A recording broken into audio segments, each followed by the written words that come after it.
Seiring berkembangnya zaman, desain bus jadi semakin beragam. Namun beberapa tahun belakangan ini, tren topilah yang menjadi model yang ramai dibuat oleh karoseri di Indonesia. Maka tidak heran bus tanpa topi ataupun single glass keluaran terbaru sangat jarang kita jumpai untuk sekarang ini. Namun jangan heran masih banyak juga konsumen yang menyukai bus versi lama atau dengan kaca tunggalnya. Dan oleh karenanya, pada kesempatan kali ini kita akan membahas inilah 5 perbedaan bus double glass dengan bus single glass di Indonesia.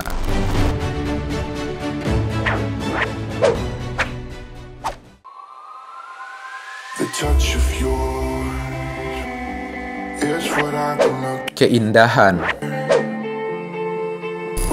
Bus merupakan kendaraan komersial dan menjadi salah satu transportasi umum untuk masyarakat. Seiring berjalannya waktu, model dari bus terus berkembang semakin modern, seperti model bus double glass misalnya. Model bus double glass ini memiliki 2 kaca pada bagian depan yang dipisahkan oleh pilar horizontal yang biasa disebut dengan bando ataupun topi. Jika dilihat pada model bus sebelumnya, kaca depan hanya menggunakan 1 kaca yang besar saja. Tren bus dengan double glass ini berawal pada tahun 2015 lalu.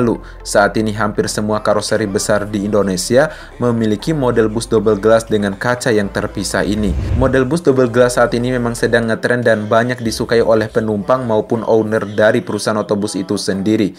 Apalagi jika dilihat sekilas, bus bertopi ataupun memiliki bando kelihatan lebih keren dan lebih gagah bila dibandingkan dengan bus tanpa topi ataupun single glass. Bahkan pada awal keluarnya dulu, banyak orang yang mengira bus bertopi merupakan bus tingkat, meskipun sebenarnya bukan bus tingkat.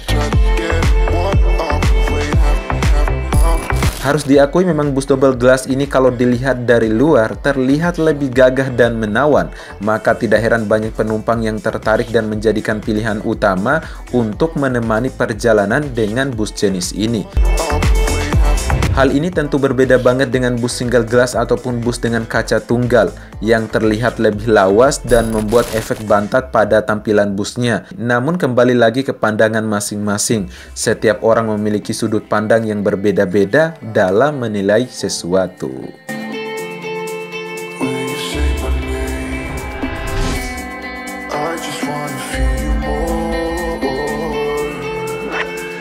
Pandangan. Dari sudut pandang eksterior pengguna, kita beralih ke sudut pandang pengguna bagian interior. Beberapa penumpang menyampaikan kalau bus bertopi itu agak sedikit mengganggu.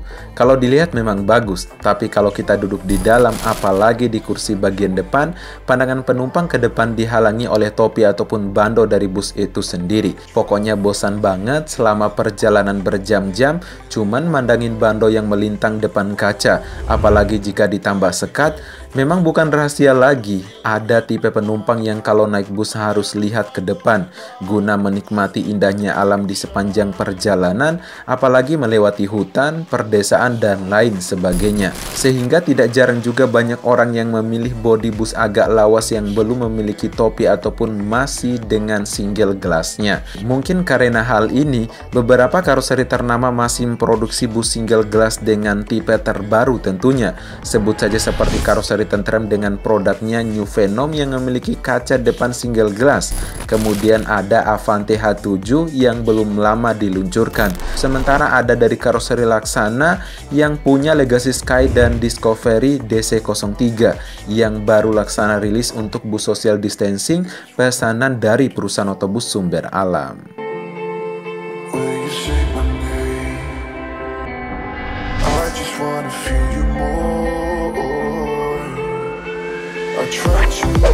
Kebutuhan pasar. Beberapa tahun terakhir ini dunia perbisan di Indonesia memang sedang populer dengan model bus bertopi ataupun berbando. Tren Jetbus dengan kaca ganda mulai diperkenalkan sejak peluncuran perdana Jetbus 2 SHD dan Super Double Decker di ajang pameran Gaikindo di tahun 2015 lalu.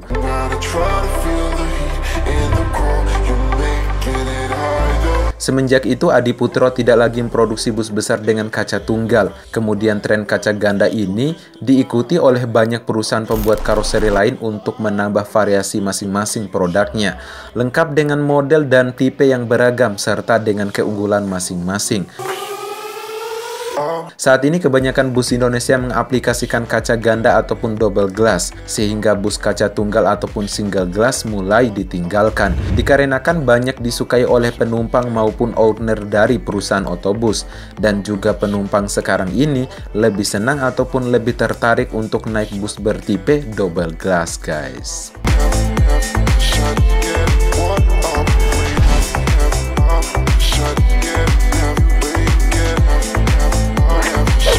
Keamanan dan ekonomis.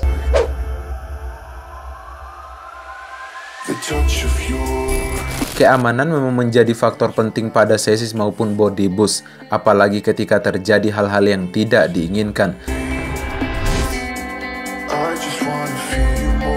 Bapak Wery Yulianto, ekspor manajer dari Karoseri Laksana Ungaran, Semarang, Jawa Tengah, menyatakan selain mengikuti tren model bus, ternyata ada kelebihan pada sektor konstruksi dari kendaraan. Adapun kelebihan dari model kaca ganda ini yaitu adanya penguatan secara konstruksi pada area bagian depan kendaraan sehingga lebih kokoh dan kuat terhadap benturan. Selain itu, biaya perbaikan dapat lebih murah bila kaca bagian depan pecah salah satunya dan tidak perlu mengganti kedua. Sedangkan bus single glass ataupun dengan kaca tunggal, untuk konstruksinya bagian depan tidak terlalu kuat seperti pada bus double glass apabila terjadi benturan dan semacamnya. Selain itu, biaya perbaikan kaca lebih mahal karena apabila kacanya pecah, maka kaca bagian depan tersebut harus diganti semuanya.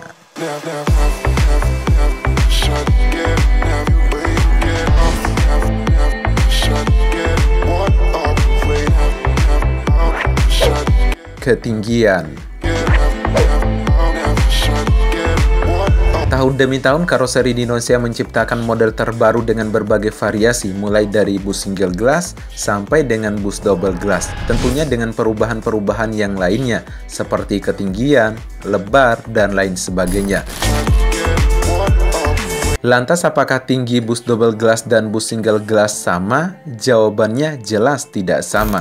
Secara umum, bus double glass yang bisa kita temui di Indonesia yaitu ada bus SHD ataupun Super High Deck dan HDD, High Deck Double Glass. Dan ada juga yang paling tinggi yaitu UHD ataupun Ultra High Deck. Sedangkan untuk bus single glass yang mudah kita jumpai sekarang ini yaitu bus normal deck dan bus HD ataupun High Deck.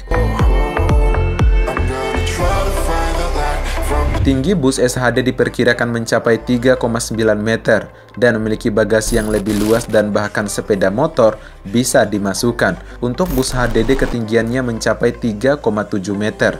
Sedangkan bus single glass seperti bus normal deck tingginya diperkirakan mencapai 3,3 meter. Kemudian untuk bus single glass HD ataupun high deck tingginya diperkirakan mencapai 3,5 meter, guys. Oke guys, itulah pembahasan kita terkait 5 perbedaan bus double glass dan bus single glass di Indonesia. Tentunya tiap orang memiliki pandangan yang berbeda-beda. Kalau menurut kalian bagaimana? Komen di bawah ya. Kalau suka videonya silahkan di-share, jangan lupa like, comment, and subscribe, dan sampai jumpa di next video.